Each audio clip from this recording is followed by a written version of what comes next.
ჩაგვერთვება ანალიტიკოსი ამირან სალუქვაძე და მასთან მიმოვიხილავთ იმ სურათს, რაც დღეს ახლო აღმოსავლეთში, რეგიონსა და მთლიანად მსოფლიოში ისრაელის ოპერაცია აღმავალი ლომის დაწყებით შეიქმნა. გვერდდება ანალიტიკოსი ამირან სალუქვაძე, მოგესალმებით ბატონო ამირან. მადლობა ჩართვისათვის. დილი და მთელი მსოფლიოს ყურადღების ცენტრში ახლო აღმოსავლეთი, მიმდინარე მოვლენები, ისრაელის სამხედრო ოპერაცია და ირანის ბირთვულ პროგრამაზე დარტყმები. პირველ რიგში თქვენი შეფასებითა და დაკვირვებით, რა სურათი შეიქმნა კონტინენტზე კიდევ ერთი აი ამ ახალი ცხელი წერტილის გააქტიურებით, რამდენ მოსალოდნელი იყო ვითარების აქამდე მისვლა. და უკვე შემდეგ ვისაუბროთ იმაზე, როგორ შეიძლება განვითარდეს პროცესები ახლო მომავალში. მოგესალმებით, იმედის მაყურებელს. ჩვენ ვადევნებდით თვალს ორ პარალელურ პროცესს. ერთი მხრივ ეს იყო მოლაპარაკებები ირანის ბირთვული პროგრამის ირგვლივ, მათ შორის უკვე ამერიკის ახალი ადმინისტრაციის პირობებში და მეორე მხრივ იყო საკმაოდ დაძაბული ვითარება მთლიანად რეგიონში, გრძელდებოდა ისრაელის ოპერაცია ღაზას სექტორში, მანამდე ვიხილეთ ჩვენ სირიის მოვლენები, შარშანი იყო ასევე დაძაბულობა ისრაელ-ირანს შორის, როცა ისრაელმა საკმაოდ მწვავე იერიში მიიტანა ირანზე, გვახსოვს პეიჯერების ოპერაცია, ხო? რამდენად სერიოზულად და ხანგრძლივი დროის განმავლობაში იყო მომზადებული. ეს ორი პროცესი იყო. გუშინ ეს დასრულდა ყველაფერი იმით, რომ პრეზიდენტმა ტრამპმა გააკეთა განცხადება და ფაქტობრივად მიანიშნა, რომ შესაძლოა ყველაფერი მოხდეს, ანუ იგულისხმა ისრაელის მხრიდან სამხედრო ოპერაციის განხორციელება, რაც ღამით დაიწყო და დღეს მთელი დღის განმავლობაში თვალს ვადევნებთ უკვე მე რამდენიმე ტალღა საავიაციო იერიშების რთულად დასათვლელია. ახლა ჩვენ სანამ საუბრობთ, იქ მიმდინარეობს ისრაელის მიერ საავიაციო შეტევების განხორციელება. შეგვიძლია ამ დეტალებზეც ვისაუბროთ, თუ ინტერესი იქნება. მოდი ახლა თუ მოვასწრებთ, მე შეგვიძლია დავაკონკრეტოთ დეტალები. მოდი ახლა ვისაუბროთ იმაზე, რამდენად არის დღეს რეალური ვითარების დეესკალაცია, იმიტომ რომ ბევრი განცხადება მოვისმინეთ, მაგალითად დასავლეთის ქვეყნებიდან, მოწოდებისა დეესკალაციისკენ. აი, რამდენად არის დღეს ამის რესურსი? ან საუბარი ახლა აი ამ პირობებში, როცა ისევ მიმდინარეობს ეს ოპერაცია, არის თუ არა ამის რესურსი, თუ მაგალითად საფრთხეს სრულმასშტაბიანი ომისა უფრო მაღალია? როგორ ხედავთ? ფიქრობ უახლოეს დღეებში როგორც მინიმუმ სამხედრო მოქმედებები გაგრძელდება ისრაელის მხრიდან. ირანი როგორ უპასუხებს ამას ცალკე შევეხები და საერთოდ შეძლებს თუ არა პასუხს. აქ არ წყდება მხოლოდ ბირთვული პროგრამის საკითხი, თუმცა ისრაელისთვის ეს ყველაზე მნიშვნელოვანი თემაა და უკავშირდება პირდაპირ ისრაელის სახელმწიფოს ყოფნა არ ყოფნის საკითხს. ჩვენ ვიცით კარგად რა მიზნები ჰქონდა გაცხადებული ირანის დღევანდელ ხელისუფლებას და როგორ უყურებს ის საერთოდ ისრაელის სახელმწიფოს ყოფნა არ ყოფნას. ამას გარდა წყდება გეოპოლიტიკური და რეგიონული მნიშვნელობის საკითხები. ეს ეხება რეგიონის მოთამაშეებს ზოგადად და ვიცით რომ ირანი ერთ-ერთი სერიოზული მოთამაშე იყო. ამ ოპერაციამ შესაძლოა საგრძნობლად შეასუსტოს ირანის პოზიციები, უკვე ირანი არის საკმაოდ სუსტ პოზიციაში წარმოდგენილი და გაცილებით მნიშვნელოვანია გარეაქტორების პოზიციების შესუსტება. ეს პირველ რიგში ეხება რუსეთს და ჩინეთს. ჩვენ მოვისმინეთ ახლა ჩინეთის განცხადება, რომ ისინი მზად არიან, ასე ვთქვათ, შუამავლის ფუნქცია შეასრულონ ვითარების დეესკალაციისთვის, ოღონდ დეესკალაციისთვის სათყოფნა უნდა არსებობდეს ორივე მხრიდან. ისრაელს კი დასახული აქვს კონკრეტული მიზნები, რა მიზნებსაც უნდა მიაღწიოს ამ ოპერაცია. მეორე მხრივ არის კიდევ რუსეთი, რომელსაც სულ ახლახანს სამოკავშირეო ხელშეკრულება გააფორმა ირანთან, თუმცა იქ საკმაოდ ბუნდოვანი ჩანაწერებია და სულაც არ ნიშნავს იმას, რომ რუსეთი რაიმე სახით გულისხმობ აქტიურ მოქმედებებს ირანს მხარს დაუჭერს, მაგრამ რუსეთისთვის მნიშვნელოვანი იყო თვითონ ეს სავაჭრო თემა, ირანის სავაჭრო თემა. ამერიკასთან და გვახსოვს ახლახან სატელეფონო საუბარი, როცა შედგა პუტინსა და ტრამპს შორის, ტრამპმაც გაახმოვანა და პუტინის მხრიდანაც ზადყოფნა იყო, რომ თავისი როლი, ასე ვთქვათ, რუსეთს შეესრულებინა ან ბირთვული პროგრამის ფარგლებში ირანთან მოლაპარაკებებს გულისხმობ. აი ეს კოზირი ამერიკასთან სასაუბროდ რუსეთს ეცლება ხელიდან ფაქტობრივად.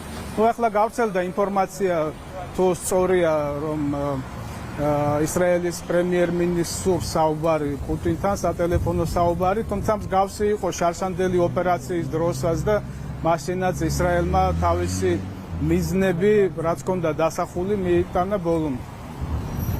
ბატონ ამირან, მოდით ამერიკის შეერთებული შტატების როლზეც რომ ვისაუბროთ ამ მოცემულობაში ცოტა მეტი, თქვენც ახსენეთ რამდენჯერმე და ცოტა ხნის წინ დონალდ ტრამპის ტვიტით იყო სოციალურ ქსელში, მან ირანს შეახსენა მის მიერ დაწესებული ultimatumi და მიანიშნა მეორე შანსზე. მანამდეც იყო კონკრეტული მოწოდება დადოს ბირთვული შეთანხმება, სანამ გვიან არ არის. აი, კიდევ ერთხელ როგორ უნდა წავიკითხოთ და შევაფასოთ ეს გზავნილი.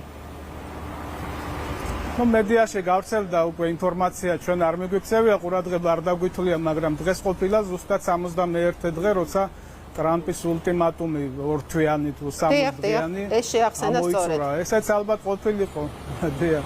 ესაც უნდა ყოფილიყო ალბათ ერთ-ერთი ნიშანი იმისა ირანის ხელისუფლებისთვის, რომ ეს ოპერაცია აუცილებლად განხორციელდებოდა, პლუს როცა გუშინ ტრამპმა ასეთი მინიშნება გააკეთა, რამდენად აღმოჩნდა ირანი მზად, ეს კიდევ ცალკე თემა, ზოგიერთი მაღალჩინოსანი პირდაპირ საძინებელში გაანადგურეს, რაც აბსოლუტურად წარმოუდგენელია. ისინი საერთოდ უნდა ყოფილიყვნენ ამ დროს სადღაც ბუნკერებში ღრმად. ამიტომ ხო ირანის კი არა, უпростоრად ისრაელის მიერ ამ ოპერაციის დაგეგმვაზე მაინც გეტყვით ორ სიტყვას, იმიტომ ყველანაირად იკვეთება, რომ ეს ოპერაცია მზადდებოდა საკმაოდ დიდი ხნის განმავლობაში. აქ მინიმუმ ჩვენ შეგვიძლია ერთ წელზე მეტი დრო ავიღოთ. ანუ შარშან როცა ისრაელმა ესეთი სერიოზული ოპერაცია განახორციელა, აი შეგვიძლია ყარად ვივარაუდოთ, რომ პარალელურად ისინი უკვე შემდგომ ოპერაციას ამზადებდნენ. ეს საერთოდ ისრაელს ახასიათებს, ანალოგიურად იყო 67 წელს 6 დღიანი ომის მომზადება, 2 წელი ამზადებდნენ იმ ომს. და საინტერესოა ის დეტალი, რა ინფორმაციებიც გავრცელდა აი ამ ოპერაციასთან დაკავშირებით, ანალოგიური რამ განახორციელეს, რაც ახლახანს უკრაინამ რუსეთში ჩაატარა რუსეთის სტრატეგიული ბომბდამშენების წინააღმდეგ. ზუსტად იგივე ოპერაცია იყო, ესე იგი დრონების შეტანა მოხდა ირანის ტერიტორიაზე და ძალიან დიდი რაოდენობა მიზნების, მათ შორის ეს ეხება საჰაერო თავდაცვის ობიექტებს, ეხება სარაკეტო ჯარებს და ასე შემდეგ. განხორციელდა სწორედ ირანის ტერიტორიიდან დრონების მეშვეობით და ეს ძალიან საინტერესოა და შეგვიძლია ანუ უკრაინაზე თუ ვიცით